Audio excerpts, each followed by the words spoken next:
Hello बच्चों, let's read the following question. Select the false statements from the following. हमें following में से false statements जो है वो सिलेक्ट करने हैं।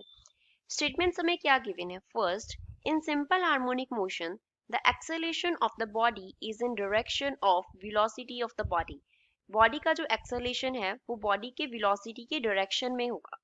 Second, in simple harmonic motion, the velocity and displacement of the particle are in same phase. Velocity and displacement जो है particle के वो same phase में होंगे. So हमें क्या करना है? 1 से लेके लास्ट तक ऑप्शन में से एक ऑप्शन सेलेक्ट करना है. फर्स्ट ऑप्शन क्या है? First only, B second only, C first and second both are incorrect, both are false, and D says none of these. So first of all, we will talk about the key concept used in the question. इस question में क्या की concept हम use करेंगे? Question में हमें SHM दिया गया है, SHM मोशन दिया गया है। S का मीन्स क्या होता है? सिंपल। H का मीन्स होता है harmonic, H means harmonic and M means motion here, simple harmonic motion. तो सिंपल हार्मोनिक मोशन के लिए फर्स्ट हम एक्सेलेरेशन की बात करें। एक्सेलेरेशन, तो एक्सेलेरेशन जो है वो किस तरफ डायरेक्टेड होती है? It is directed towards mean position, towards mean position, mean position के टूवर्ड्स एक्सेलेरेशन रहेगा। सेकंड, अगर हमें क्या निकालना है? वेलोसिटी एंड डिस्प्लेसमेंट के बिटवीन फेज देखना है, क्या वो सेम फेज में है, डिफरेंट फेज में है। तो जो डिस्प्लेसमेंट होगा उसको हम कैसे रिप्रेजेंट कर सकते हैं? We can write x is equals to a into sin omega t where a represents the amplitude. a क्या होता है? एम्पलीट्यूड होता है। अब इस क्वेश्चन को सॉल्व करते हैं।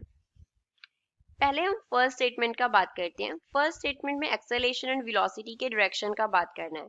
सपोज हमने एक्सेलेरेशन को a से डिनोट किया एंड वेलोसिटी को we are denoting by small v। तो अब सिंपल पेंडुलम का हम क्या बना लेते हैं? फिगर बना लेते हैं। ये क्या है? हमारे पास सॉलिड स्पोर्ट है, यहाँ से हमने पेंडुलम को लटकाया हुआ है।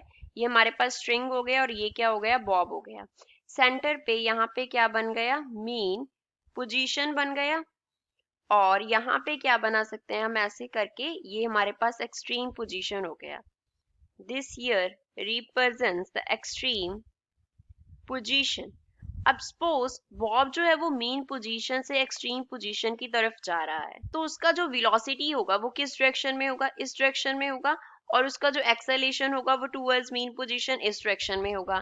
Now we can see a acceleration and v velocity वो क्या है? डिफरेंट डायरेक्शंस में है, आर इन डिफरेंट डायरेक्शंस, वो अलग डायरेक्शंस में है। और अगर हम बात करें जब वो एक्सट्रीम पोजीशन से टुवर्ड्स मीन पोजीशन जाएगा तब एक्सेलेरेशन एंड वेलोसिटी क्या हो जाएंगे? सेम डायरेक्शन में हो जाएंगे। कैसे? फिगर को फिर से बना लेते हैं। ये क्या है? मीन पोजीशन है और यहाँ पे ये अगेन हमारे पास एक्सट्रीम पोजीशन है। अब इस केस में जो वेलोसिटी होगा, पार्टिकल इस तरफ जा रहा है, जो वेलोसिटी होगा वो इस तरफ होगा, जो एक्सेलेरेशन है वो टुवर्ड्स सेंटर एक्ट करेगा तो वो इस तरफ होगा। तो अब इस केस में जो एक्सेलेरेशन है एंड जो वेलोसिटी है वो सेम डायरेक्शन में है। A and B are in the same direction. लेकिन अगर वो मीन पोजीशन से एक्सट्रीम पोजीशन की तरफ जा रहा है तो वो डिफरेंट डायरेक्शन में है। दैट मीन्स हर जगह पे जो एक्सेलेरेशन है वो v के साथ सेम डायरेक्शन में नहीं होता। सो फर्स्ट हमारे पास क्या है? फॉल्स स्टेटमेंट में। Second, velocity and displacement of particle are in the same phase in simple harmonic motion. अब सेकंड में हमें डिस्प्लेसमेंट को हमने पहले कैसे लिखा? a साइन ओमेगा टी लिखा। अब यहाँ से अगर हमें वेलोसिटी निकालना हो तो हम डिस्प्लेसमेंट का क्या करेंगे? टाइम डेरिवेटिव करेंगे। तो इसका टाइम डेरिवेटिव हमें क्या देगा? a as it is sine omega T का डेरिवेटिव कॉस ओमेगा टी का डेरिवेटिव ओमेगा। तो ये हमारे पास क्या बन गया? a omega cos omega T. अब कॉस को हम कन्वर्ट कर देते हैं साइन में, तो हमारे पास यहाँ पे क्या बन जाएगा? a omega as it is आ जाएगा, साथ में आ जाएगा sine omega t plus pi by 2। यहाँ पे हमने क्या यूज किया है? That sine 90 degree plus theta equal होता है किसके? कॉस थीटा के। तो यहाँ पे हम अगर x एंड v को कंपेयर करें तो x में क्या है? साइन ओमेगा टी है, v में क्या है? Omega t plus pi by 2 है। तो यहाँ पे क्या आ गया? फेज डिफरेंस आ गया। फाई जो है वो फेज डिफरेंस को रिप्रेजेंट करता है, फेज डिफरेंस को रिप्रेजेंट करता है और कितना फेज डिफरेंस है, π/2 का फेज डिफरेंस है। That means velocity and displacement of the particle in simple harmonic motion are not in same phase. तो दोनों statements क्या है, incorrect statement हैं. So we will select C as the correct option for the given question. I hope you understood well. Thanks.